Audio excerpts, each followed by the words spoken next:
ओमाज्ञानतिमिरन्धस्य ज्ञानञ्जनशलाकया चक्षुरुन्मीलितं येन तस्मै श्रीगुरुवे नमः। हरे कृष्णा कृष्णा कृष्णा हरे हरे, हरे राम राम राम हरे हरे। तो श्री राधा रस सुधानिधि के माध्यम से श्रीपाद के हृदय में जो लीला स्फूर्ति हो रही है उसके अनुभव का आप और हम सब लोग आनंद ले रहे हैं, और श्री गुरुदेव की व्याख्या से उस आनंद में और मानो चार चांद लग गए। पिछली बार जो पिछले श्लोक की हमने चर्चा करी थी उसमें श्रीपाद अपने हृदय के अपहरण की बात कर रहे हैं कि किसी युगल ने मेरे हृदय का अपहरण कर लिया है। ऐसे राधा रानी और श्यामजू के मिलन ने उनके हृदय का अपहरण कर लिया। बड़े भाग्यशाली हैं जिनके हृदय का स्वयं श्यामजू और किशोरी जी ने अपहरण कर लिया। अगर हम अपने आप को देखें तो हमारा हृदय तो यहीं अपहरित होता रहता है। वहाँ पे वो बोल रहे हैं न जाने किसने मेरा हृदय यहाँ अपहरित कर लिया, और हम लोग देख रहे हैं कि हमारा जो हृदय है वो तो कोई खाद्य पदार्थ के यहाँ से अपहरण हो जाता है, कहीं किसी पहनावे से अपहरण हो जाता है। हमको इतनी अच्छी मैंने ड्रेस देखी, मेरा दिल उस पर आ गया। इतना अच्छा खाना था, मेरा दिल उस पर आ गया। वो मैंने स्त्री देखी, मेरा दिल उस पर आ गया। वो पुरुष देखा, मेरा दिल उस पर आ गया। तो हमारा दिल तो यहाँ अवेलेबल ही नहीं है कि श्याम सुंदर और किशोरी जी उसका अपहरण कर सकें। हम ऐसी प्रार्थना जो हम प्रार्थना पढ़ रहे हैं, हृदय से ऐसी प्रार्थना अभी ये निकलती है कि ऐसी प्रार्थना मैं कर पाऊँ। पर जिस प्रकार की प्रार्थना श्रीपाद ने पिछले श्लोक में करी, ये प्रार्थना तो तब निकलेगी ना जब आपका हृदय खाली होगा, अवेलेबल होगा। जो खाली होगा उसी का तो अपहरण होगा, जो अवेलेबल होगा उसी का तो। हमारा हृदय तो इधर इस सारे जगत में इस तरीके से चिपका और लगा हुआ है कि वो श्याम सुंदर और किशोरी जी कैसे उस हृदय का अपहरण करेंगे। तो इसीलिए तन्मयता से हमें अपना हृदय जो है वो किशोरी जी के चरणों में लगाना होगा। जब उनके चरणों में लगेगा तभी एक दिन ऐसा होगा कि हमारा हृदय हमारे साधना से तो इतना नहीं लग पाएगा, पर उनकी कृपा से उसका अपहरण हो जाएगा। हमें सिर्फ क्या करना है, हमें इस हृदय को यहाँ पे लगाने का प्रयास करना है। लगेगा नहीं लगेगा किशोरी जी देखेंगी, वो अपने आप अपहरण कर लेंगी आपके हृदय का। आपको केवल अभिलाषा रखनी है, इसको जिज्ञासा से पढ़ना है जो ये शास्त्र है, और केवल पढ़ना ही नहीं, इसको इस प्रकार से सुनना समझना पढ़ना है कि हमारे हृदय में भी यही प्रार्थनाएं हों। अभी वो प्रार्थनाएं नहीं हो रही, कोई बात नहीं, पर वो प्रार्थनाएं हो, इसकी प्रार्थना तो हम कर सकते हैं। हम हर प्रार्थना पे ये प्रार्थना तो कर सकते हैं कि किशोरी जी मेरे हृदय में भी ऐसी प्रार्थना प्रस्फुटित हो। लीला स्फूर्ति चाहे अभी नहीं हो रही, कोई बात नहीं, मगर ये प्रार्थना तो निकले मेरे हृदय से, ये अभिलाषा तो आ जाए मेरे हृदय में। इसकी प्रार्थना हम लोगों को भी करनी होगी। तो इस 51वें श्लोक में श्रीपाद बोल रहे हैं, महाप्रेमोन्मिलन वरस सुधा सिंधु लहरी, परिवाहई विश्वम स्नपय दीव नेतांत्र नटने, तरिन माला गौरम किम अपि नव कैशौर मधुरम, पुरंध्रीणाम चूरा भर नवरत्नम विजयते। अपने नेत्रांत्र संचालन द्वारा उन्मिलित महाप्रेम सिंधु की तरंग उच्छ्वासों से विश्व को प्लावित करने वाली तड़िन माला, जो कि गौर और नव किशोर है, और नागरियों की अनिर्वचनीय वेशभूषण नवरत्न श्री राधा सर्वोत्कर्ष के साथ विराजमान है। जो पिछली लीला थी जिसमें श्रीपाद श्यामजू को लेके आए थे और फिर उन्होंने श्यामजू और किशोरी जी के विलास दर्शन किए थे, अब वो विलास के विराम के बाद किशोरी जी के रूप की चर्चा कर रहे हैं, किशोरी जी के जो नयन भंगिमाएँ उसकी चर्चा कर रहे हैं, और अपनी किशोरी जी की जयकार कर रहे हैं कि जो सारी ब्रजांगनाओं में चूड़ामणि है, जो नवरत्न है, ऐसी किशोरी जी की जय हो। पुरंध्रीणाम चूड़ाभरण नवरत्न विजयते। और किन किशोरी जी की, जैसे हम देखते हैं जब जब वो किशोरी जी का ध्यान करते हैं तो उनके या तो चरित्र का या फिर उनके भाव का या फिर उनकी भाव भंगिमाओं का या उनके रूप का ध्यान करते हैं। तो आज इस श्लोक में उनकी नयन भंगिमा का ध्यान करते हुए बोल रहे हैं, नेतांत्र संचालन द्वारा, अपने नयनों के कोरों के द्वारा, नयनों से जो घूर्णित उनके कोर हैं उनके द्वारा जब वो कृष्ण को देखती हैं तो उनके भीतर जो प्रेम सिंधु है, उस प्रेम सिंधु की जो उच्छलित लहरें, उमंग तरंग उनके नयनों से निकल के जा रही हैं, उससे वो केवल कृष्ण को ही नहीं पूरे विश्व को प्लावित करने वाली है। और ऐसी तड़िनमाला जो कि गौर वर्ण है और नव किशोर होने के कारण मधुर भी है और नागरियों की अनिर्वचनीय शिरोभूषण नवरत्न है। ऐसी श्री राधा सर्वोत्कर्ष के साथ विराजमान है। जय हो ऐसी किशोरी जी की। तो विहार काल में स्वामिनी के हृदय के स्तर स्तर पर कृष्ण अनुराग की प्रगाढ़ तरंगे खेला करती हैं। जब जिस समय विहार हो रहा है उस समय किशोरी जी के हृदय के स्तर स्तर पर, अलग अलग स्तर पर, एक एक जैसा नहीं, अलग अलग स्तर की अलग अलग जो कृष्ण अनुराग की प्रगाढ़ तरंगे हैं वो खेला करती हैं, छोटे से लेके बड़े तक। कोई छोटा तरंग आई, कोई बड़ी तरंग आई, कोई उससे बड़ी तरंग आई, तो अलग अलग स्तर की जो तरंगे हैं वो खेला करती है। और महाभाव के कलेवर पर वो तरंग वाली की उच्छलन देखने में आता है। जो अपने भाव में दर्शन कर सकता है साधक, वो साधक उनके रूप में, उनके बदन में, उनके मुख में, जैसे हमारे भीतर अगर कोई भाव आया, मान लीजिए मेरे भीतर अभी क्रोध आया, तो चाहे मेरे मुख से शब्दों से वो क्रोध ना निकले, पर कई बारी जिनको हम अच्छे से जानते हैं तो ऐसा होता है ना, उसका चेहरा देख के हम बोल देते हैं कि इस समय इसको अंदर से बहुत गुस्सा आ रहा है, ये बोल नहीं रहा। समझ गए? कई बार हम किसी को देखते हैं जो हमारा अपना ही है, उसके भीतर बड़ा प्रेम प्रस्फुटित हो रहा हो हमारे लिए, तो प्रेम प्रस्फुटित हो रहा है तो वो भी, चाहे वो मुंह से नहीं बोल रहा, मगर हम बोलते हैं ना तेरी आंखों में प्यार दिख रहा है, तो हमें उसके नयनों से दिख जाता है कि भाई, तो गुस्सा भी हो रहा होगा, ईर्ष्या भी आ रही होगी, द्वेष भी। तो कई बार क्या होता है, अलग अलग स्तर के जो भाव हैं हृदय के, वो भाव जो है वो मुख पे दिखने लगते हैं। और फिर महाभाव शिरोमणि किशोरी जी के भीतर जो भाव आ रहे हैं, वो भाव जब उनके मुख पे हम देख पाएंगे तो कितना सुंदर वो दृश्य होगा। तो स्मरणनिष्ठ साधक जो है वो अपने स्मरण में उस भाव माधुर्य का आस्वादन प्राप्त करता है। स्मरणनिष्ठ तो होना पड़ेगा ना, पहले तो स्मरण में किशोरी जी आए, फिर किशोरी जी इतने स्पष्ट रूप से दिखे कि उनके भीतर का जो भाव है वो भी आप किशोरी जी के मुख पे देख पा रहे हो। कितनी बड़ी बात है, एक एक लाइन में इतनी बड़ी बड़ी बात बाबा बोल गए कि अगर हम इसको छोड़ दें तो कभी समझ ही ना पाएंगे। स्मरणनिष्ठ साधक कितने ध्यान से, कितने प्रेम से और किस प्रकार किशोरी जी की कृपा प्राप्त कर उनका कृपा पात्र हुए, उनको देख पा रहा है कि केवल स्मरण में किशोरी जी नहीं आ रही, स्मरण में जो किशोरी जी आ रही हैं उन किशोरी जी के हृदय के जो भाव उनके चेहरे पर प्रस्फुटित हो रहे वो भी उसको नजर आ रहे हैं। तो इसके लिए स्मरणनिष्ठ होना पड़ेगा। स्वामिनी का आबाद मानस संग उन्हें मिलता है, ऐसे जैसे किशोरी जी साथ चल रही है, हमारे साथ ही हैं, मैं उनकी सेवा में सदा तत्पर हूं, ऐसा आबाद बिना बाधा के ऐसा मानस संग उस स्मरणनिष्ठ साधक को मिलता है।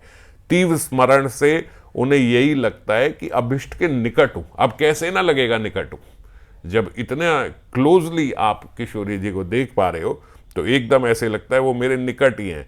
और जब उसी निकटम, इतने निकटम का जो संबंध है उसमें जब ध्यान में विराम आ जाए तो उनके साक्षात्कार के लिए फिर तीव्र लालसा, अब तीव्र लालसा तो बनेगी ना जब इतना क्लोज एसोसिएट हो गए हम किसी के, किशोरी जी के चरणों के इतने पास बैठे हैं, और अब जब ध्यान से हट गई अचानक से, अभी तो बिल्कुल ऐसे थे कि जैसे हम उनके साथ ही हैं, ये ध्यान ही नहीं रहता कि ये स्मरण हो रहा था, ऐसे लग रहा था साथ ही है, पर जैसे ही स्मरण हटा तो सब हट गया।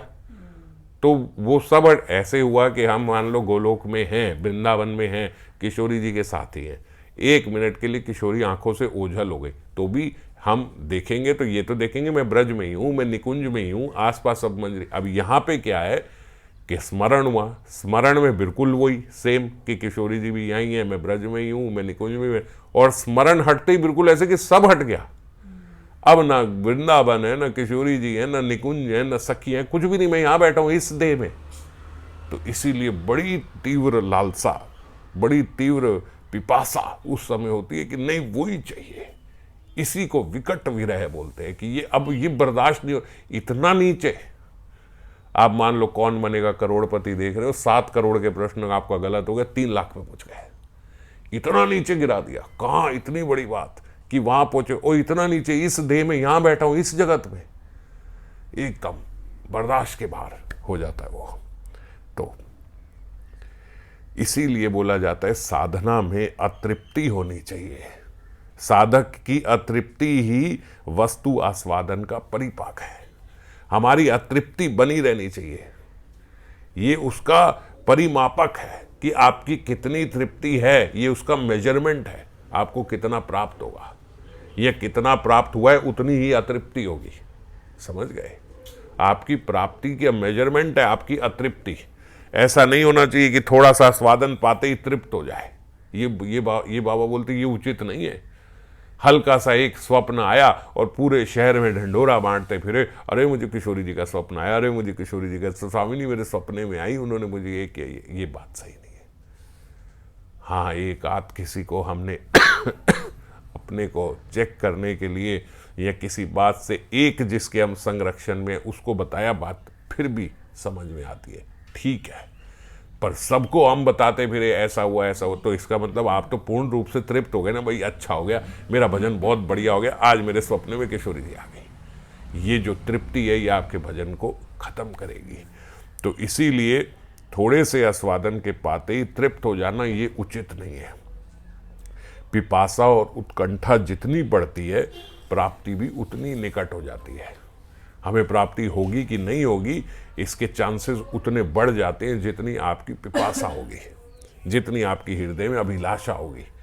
स्मरण में भी किशोरी जी आती हैं, ध्यान में भी आती हैं, स्वप्न में भी आती हैं, पर जो स्फूर्ति में आती हैं वैसा आस्वादन और कहीं नहीं मिलता। स्फूर्ति का आस्वादन एकदम प्रगाढ़ होता है, जैसे एकदम सामने है। जो स्मरण होता है वो चिरकाल के लिए, थोड़ा सा ध्यान थोड़ा और ज़्यादा। जैसे आपने कोई कार्य किया, हमने कहा हाँ हाँ ये करते हुए मुझे उसका स्मरण हुआ था, जब मैंने ये देखा तो हाँ मुझे उसका स्मरण हुआ था। तो छोटे से समय के लिए वो स्मरण होता है ना।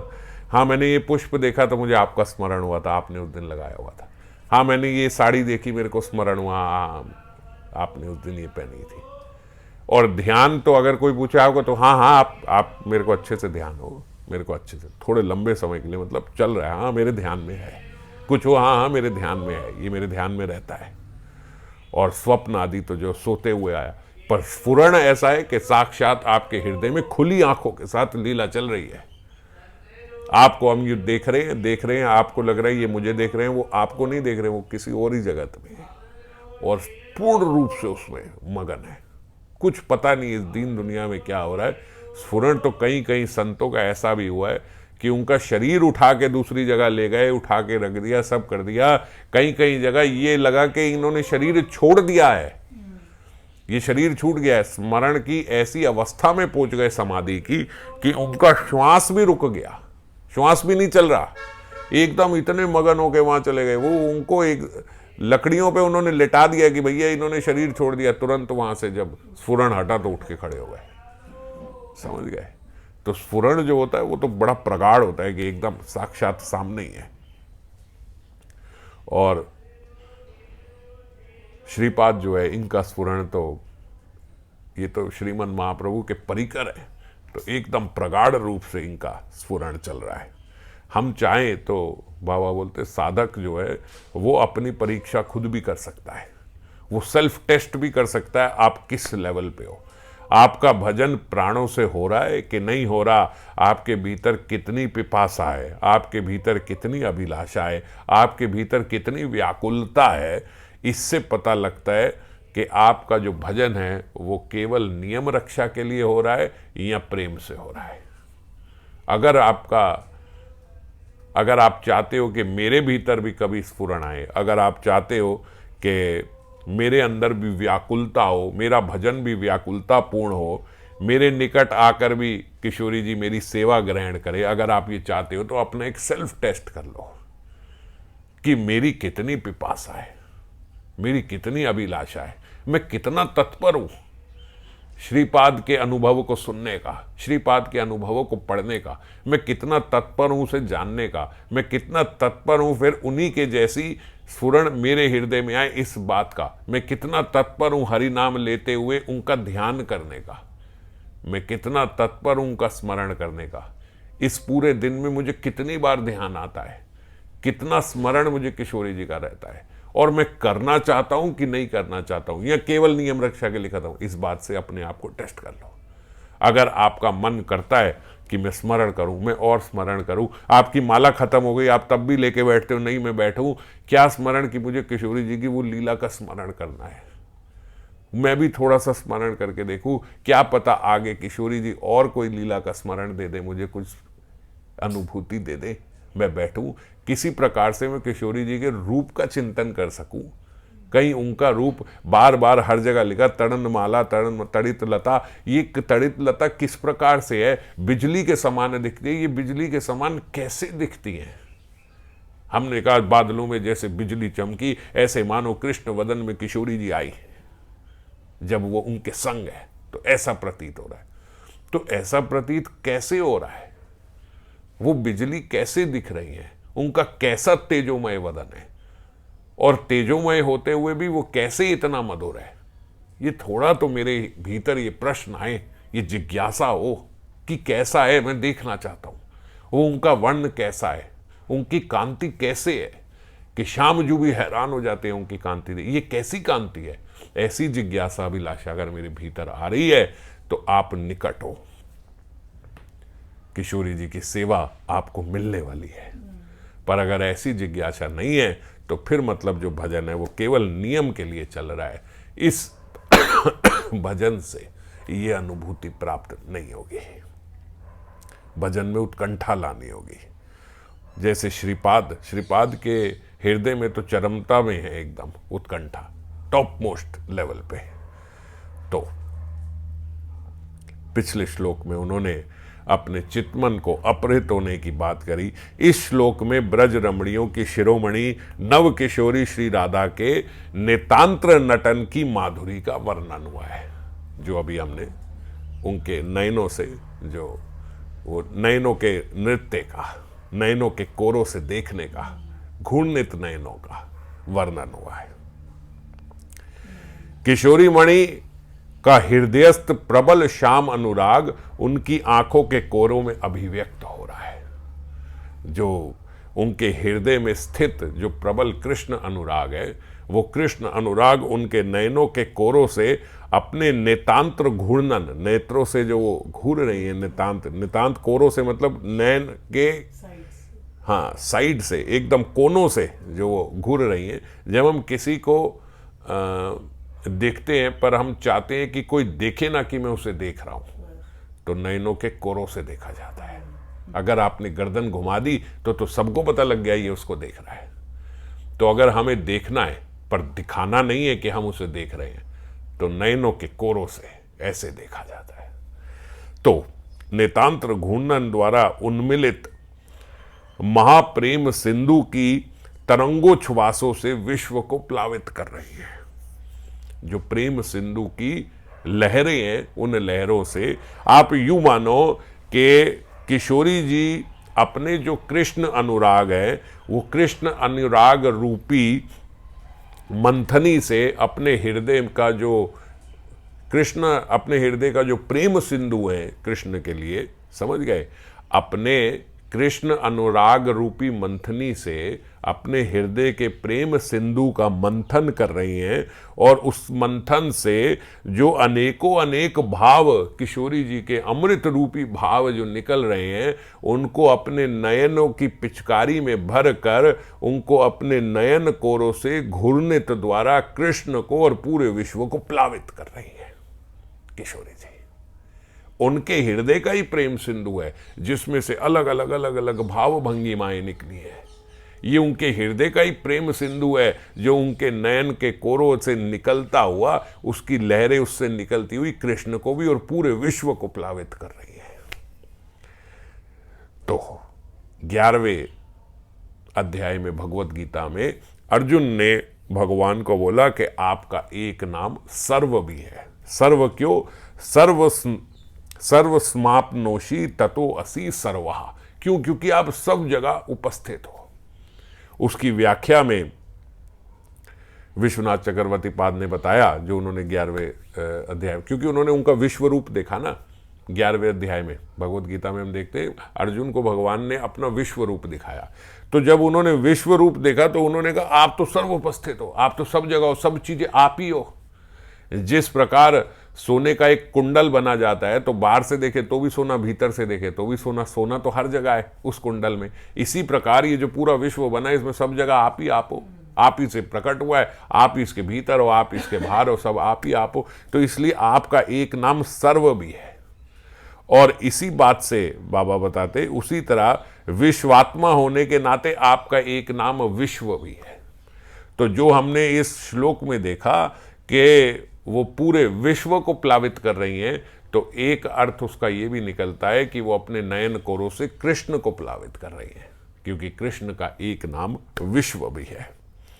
रघुनाथ दास गोस्वामी पाद ने भी किशोरी जी के नयन कटाक्षों के लिए बोला, हे राधे, आप जिन नयन प्रांतों के थोड़े से संचालन से तत्क्षणात कृष्ण रूपी गजराज को वशीभूत कर लेती हैं, उन्हीं खंजन रूपी नयनों के काजल से मैं कब अर्चना कर पाऊंगा। बोलने का स्टाइल है। जिन नयनों से आप कृष्ण रूपी गज को अपने वश में कर लेती हो, उन नयनों का मैं कज्जल से कब श्रृंगार कर पाऊंगा। तो श्रृंगार को यहां पे बोल रहे क्योंकि आपके वो नयन पूजनीय है, तो उन नयनों की मैं कब अर्चना कर पाऊंगा। अर्चना कैसे होगी? कज्जल से। नयनों की अर्चना कज्जल से होगी। तो आपके नयनों का श्रृंगार करना, ये बोलने के लिए कवि, भक्त कवि होता है। इस प्रकार कि उसकी ग्लोरिफिकेशन भी हो रही है। वो डीटीज है मेरे। आपके नयन जो है कोई साधारण थोड़ी है। ये काजल से केवल श्रृंगार नहीं, उनकी अर्चना हो रही है आपके नयनों की। तो श्रीपाद के हृदय में एक और लीला स्फुरण हुई, मानो किशोरी जी अट्टालिका पे खड़ी हैं। ये वो समय है श्याम का जब गौदोहन से कृष्ण जो है वो वापस आ रहे हैं। गौधूली उस समय खूब उड़ रही है क्योंकि गौएं भाग रही हैं। कृष्ण अपने सखाओं के साथ हैं और किशोरी जी श्याम को अपनी अट्टालिका पे खड़ी होकर उत्कंठित नयनों से श्याम जी को देखना चाहती हैं। सखियां दिखा रही हैं, देखो देखो देखो देखो वो उधर आ रहे उधर आ रहे। और नागर ने जब तक नहीं देखा है तब तक तो किशोरी जी अपना घूंघट हटा के पूर्ण रूप से ऐसे देख रही हैं उन्हें, क्योंकि अभी श्याम सुंदर ने नहीं देखा है तो अभी तो ढूंढती देखती उन तक उनको देख रही हैं। और जैसे ही श्याम सुंदर की रूप माधुरी देखी तो मानो उनकी जो विरह व्यथा जो इतनी देर से थी, वो विरह व्यथा उनकी शांत हो गई। नयन चषकों में वह रूप सुधा का पान कर रही हैं। नयन रूपी प्यालों से उनके रूप के अमृत का मानो पान कर रही हो, इस प्रकार उनको देख रही हैं। पर जैसे ही अब श्यामजू को भी पता है कि किशोरी जी वहां तालिका पे खड़ी होकर देख रही होंगी। जैसे ही श्यामजू ने गर्दन उठाकर किशोरी जी को देखा, वैसे ही बोलते, श्रीमती अब लज्जा गई। अभी तो खुल के देख रही थी, घूंघट उठा के सब कुछ करके, क्योंकि उन्होंने नहीं देखा था। अब इतने इस तरीके से ऐसे नहीं दिखाना कि मैं एकदम इतनी उत्सुक हो के आपको आके देख रही हूं। तो जैसे ही उन्होंने देखा एकदम लज्जा आ गई कि ये क्या कर रही हूं, ऊपर खड़ी होकर अट्टालिका पे और ऐसे निहार रही हूं। तो जैसे ही उन्होंने देखा, बोलते उसी समय उन्होंने अपना घूंघट खींच लिया, नीचे कर लिया, एक दो कदम फिर जाने लगी चलकर, लेकिन फिर मुड़कर देखा, एक दो कदम चली फिर एकदम से मुड़ी, और मुड़कर बड़ी आशा मन में है, एक बार और देख लूं। अब आशा भी है मन में, घूंघट आगे आया हुआ है, लज्जा आड़े आ रही है, तो अपनी लज्जा को ही मानो कह रही हैं, अरे लज्जे, ये बाएं आंख की कोर को छोड़ दे, कम से कम थोड़ी देर के लिए यहां से हट जा, एक बार वो रूप माधुरी का पान और करने दे, मैं धन्य हो जाऊंगी। तो घूंघट की आड़ से भी हल्का सा एक बाईं ओर से, उसके भी कोरों से नयनों के, वहां पे भी लज्जा को बोल रही, हट जा जरा, एक बारी आराम से देख लेने दे, दर्शन कर लेने दे मुझे उनके, मैं तृप्त हो जाऊंगी। आंखों के कोर से श्याम के वदन की ओर थोड़ा सा देख लिया, थोड़ा और देख लिया, और लज्जा है इसीलिए बोलते दृष्टि बड़ी चंचल भी है। ऐसे नहीं है ना कि बस आए हाँ यूं देख लिया, लज्जा है, नयनों के कोरों से देख रही है तो दृष्टि बहुत चंचल है। और कैसी अद्भुत दृष्टि, लज्जा से दृष्टि की शोभा मानो और शोभायमान हो रही है, और सुंदर हो रही है। अब उस नयनों में हर्ष भी है कि चलो मैं आपको देख तो पाई श्यामजू, ये किशोर जी को देखते हुए, श्यामजू को देखते हुए नयनों से हर्ष निकल रहा है। जो हम ये बोल रहे हैं ना, प्रेम सिंधु की लहरें निकल रही हैं, तो उन लहरों में एक हर्ष निकला, एक हर्ष रूपी लहर निकली कि श्याम सुंदर, बड़ी कृपा है मैं आपको देख तो पाई। और उस हर्ष के साथ फिर विनय भी निकल रहा है, मॉडेस्टी, विनय, लेकिन मैं आपके लिए कुछ कर नहीं पाई। ये श्यामजू को बोलने की जरूरत नहीं है, एक नयनों के कोरों से केवल जो उन्हें देखा, उनको ये दो मैसेज मिल गए कि इन नयनों में हर्ष भी है कि मैं आपको देख पाई, और थोड़ा विनय भी है कि मैं आपके लिए कुछ कर नहीं पाई। और श्यामजू के लिए तो बोलते ये जो दृष्टि विलास है, यही श्यामजू की प्राण रक्षा भी करता है। वो भी बड़े तत्पर हैं कि मैं उनको देख पाऊं, या उनकी दृष्टि एक बार मेरे पे पड़ जाए। समस्त रात्रि की ध्यान की वस्तु मिल गई मानो उन्हें, भैया मजा आ गया जो आज देख लिया। जो सर्व नियंत्रा हैं उन्हें भी नियंत्रण कर देने वाली उनकी आंखें, किशोरी जी की अपांग मोक्षम। तो और यही बोलते जो किशोरी जी के नयन कटाक्ष हैं, ये श्याम सुंदर को करीबद्ध करे रखते हैं। श्याम सुंदर को मानो कैद कर लिया उन्होंने अपने नयनों से। तो श्रीपाद सरस्वती चरण ने स्फूर्ति में रसमयी लीला के माध्यम से ये अनुभव किया, श्रीमती के नयन प्रांतों के संचालन से प्रतिक्षण नव नवायमान महाप्रेम रसामृत सिंधु का प्रवाह निकलता है। उसी प्रवाह में रसराज असीम की ओर तैरते जा रहे हैं, जो श्लोक में वो प्रार्थना कर रहे थे कि उनके नयन प्रांतों से प्रेम सिंधु की लहरें निकल रही हैं, और अलग अलग नव नवायमान भावों का प्रवाह निकल रहा है।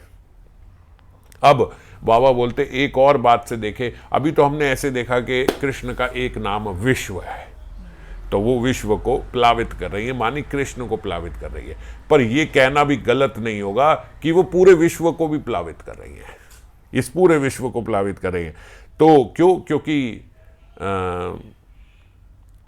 जीव गोस्वामी ने भी ये बात बोली अपनी दान केली कौमुदी में, रूप गोस्वामी ने दान केली कौमुदी में ये बात कही कि जो किशोरी जी की किल किंचित दृष्टि है, किल किंचित दृष्टि मतलब जिससे कहीं अलग अलग भाव दृष्टि के साथ निकल रहे हैं, श्री कृष्ण दर्शन के फल स्वरूप भावमयी श्री राधा की प्रेम रसनीय किल किंचित नामक भाव प्रचुर दृष्टि आप लोगों का परम मंगल करे, यानी आपको प्रेम दान या धन्य करे।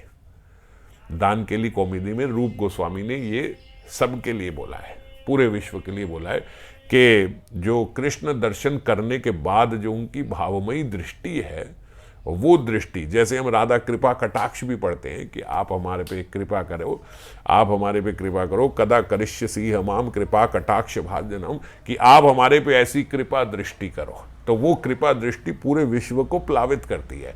ये हम बोले प्लावित करती है, तो लगेगा आप बोल रहे हो ना, आप मेरे पे कृपा दृष्टि करो, पर रूप मंजरी बोल रही है, रूप गोस्वामी बोल रहे हैं कि वो आप लोगों का परम मंगल करे या आप लोगों को माने प्रेम दान करे, आपको धन्य करे। रूप गोस्वामी ने सबको ये आशीर्वाद दिया, तो फिर तो होगा, ये होएगा ही होएगा।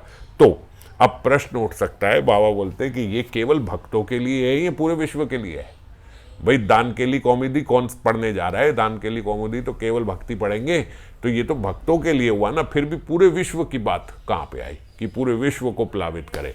तो उसके लिए बोलते, अगर आप उज्ज्वल नीलमणि में देखो तो उसका स्थाई भाव प्राकरण जो है उसके 186 नंबर श्लोक में जो किशोरी जी की मोहनाख्य भाव, उनका एक अनुभाव है, महाभाव मादनाख्य महाभाव तो उनका स्थाई भाव, उसमें एक अनुभाव उनका मोहनाख्य अनुभाव है, जो उसमें ब्रह्मांड शोभकारित्व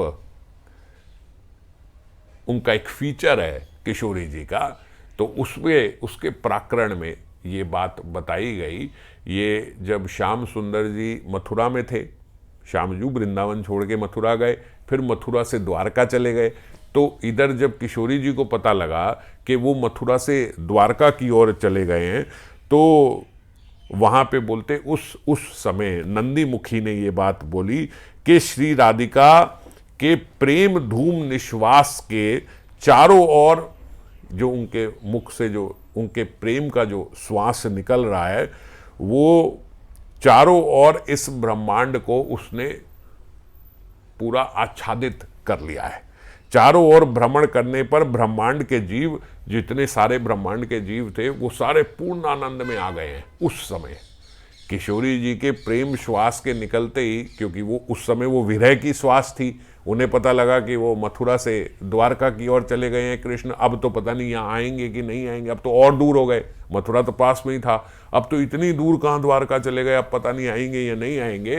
तो विरह की नहीं, अभी विरह, जो विरह की उनके अंदर भीतर जो अग्नि लगी थी उसका धुआं नहीं, ये भी उज्ज्वल नीलमणि में इसी प्राकरण में आता है जो हम चर्चा करते हैं कि वो विरह के धुएं की एक छटा भी आ जाए तो ये पूरा ब्रह्मांड जल जाए। अभी तो जो किशोरी जी का प्रेम है, जो वो श्वास ले रही हैं, वो श्वास जो निकल के जा रही है, उस श्वास ने उस पूरे ब्रह्मांड को ऐसे आच्छादित कर लिया कि बोलते सब लोग इस ब्रह्मांड में रोने लगे। यहाँ तक कि जो सर्प है, सर्प के भीतर तो वैसे ही बड़ी ज्वाला होती है, वो हमने हरिदास ठाकुर जी के प्राकरण में गौर लीला में पढ़ा था ना, वहाँ सर्प था तो वहाँ सबको बहुत गर्मी लगती थी, तो सर्प के भीतर वैसे ही ज्वाला, लेकिन सर्प भी व्याकुल हो गए, यहाँ तक कि देववृंद को पसीने आने लगे। वरना देवताओं को पसीने नहीं आते, उनका शरीर ऐसा नहीं होता कि पसीने आए, पर देववृंद पसीने से लथपथ हो गए, और यहाँ तक कि वैकुंठ की लक्ष्मी भी रोने लगी प्रेम से, सब प्रेम से इस प्रकार हो रही है। ये देखकर किशोरी जी को भी थोड़ा दुख हुआ कि ये क्या हो रहा है, पूरा विश्व जो है ये रो रहा है इस तरीके से। तो बाबा बोलते कि हले के ये सारे लोग इस प्रकार से उस दिन उस समय सबको प्रेम प्राप्त हो गया, पर ऐसा कहें कि भाई इन सब की जितने सब इस ब्रह्मांड के जीव थे वो सब उस समय कहीं प्राकरण में आता नहीं कि वो समय उस समय वो ब्रह्मांड खाली हो गया, प्रेम से सबकी मुक्ति हो गई। तो सबकी मुक्ति की बात तो उस समय नहीं बोली गई कि वो सब खाली हो गए, पर सबको प्रेम प्राप्त हुआ। ये अगर हम देखें तो हम श्रीमन महाप्रभु के लीला में ये देख सकते हैं। श्रीमन महाप्रभु भी वही किशोरी जी के वही प्रेम लेके आए, और उनके केवल दृष्टि मात्र से ही ये पूरा जगत जो है वो प्लावित हुआ, पूरा जगत जो है उसको प्रेम प्राप्त हुआ।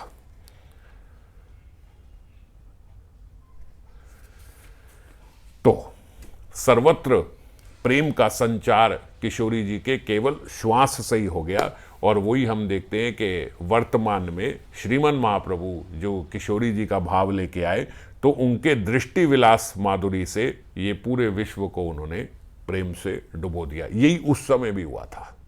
तो अगर उस समय उनकी श्वास से ये हो गया, तो बाबा बोलते ये समझना तो कितना सहज है कि किशोरी जी के नयनों से, अगर किशोरी जी के नयनों से कृपा निकले, वो नयनों से सबको देखे, तो किस प्रकार उनको वो पूरे विश्व को प्लावित कर सकती है। समझ गए?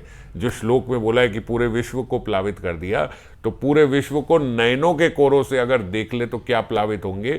केवल उनके मुख से जो श्वास निकल रही है उसी से पूरा विश्व जो है वो प्रेम से भर गया था। प्रेममयी श्री राधा के भाव और कांति माधुरी लेकर ही गौर सुंदर ने प्रेम प्लावन में विश्व को डुबाने की यह शक्ति प्रकट हुई है। श्रीमन महाप्रभु में भी यह शक्ति कहां प्रकट हुई? किशोरी जी से ही तो हुई है, क्योंकि किशोरी जी का वो भाव लेके आए हैं। श्याम सुंदर को डुबोया है और उनकी तरंगोच्छ्वास से वृंदावन की वेला भूमि यानी वृंदावन की सीमा का अतिक्रमण करके इस विश्व को भी प्रेम रस में निमग्न कर दिया। तो श्याम सुंदर किशोरी जी जब यहाँ पे आई थी तो किशोरी जी ने भी उस समय पूरे विश्व को प्रेम दान कर दिया। और अगर किसी को ये बात ना समझ में आए तो अभी कलयुग में श्रीमन महाप्रभु आए, उन्होंने भी वही दिखाया कि किस प्रकार श्रीमन महाप्रभु ने भी उस पूरे विश्व को प्रेम से प्लावित कर दिया। तो इसी के साथ श्रीपाद का जो स्फुरण है वो विराम हुआ। और स्फुरण विराम के बाद भी तरिन माला गौरम किम अपि नव किशोर मधुरम पुरंध्रीणाम चूड़ामणि नव रत्न विजयते।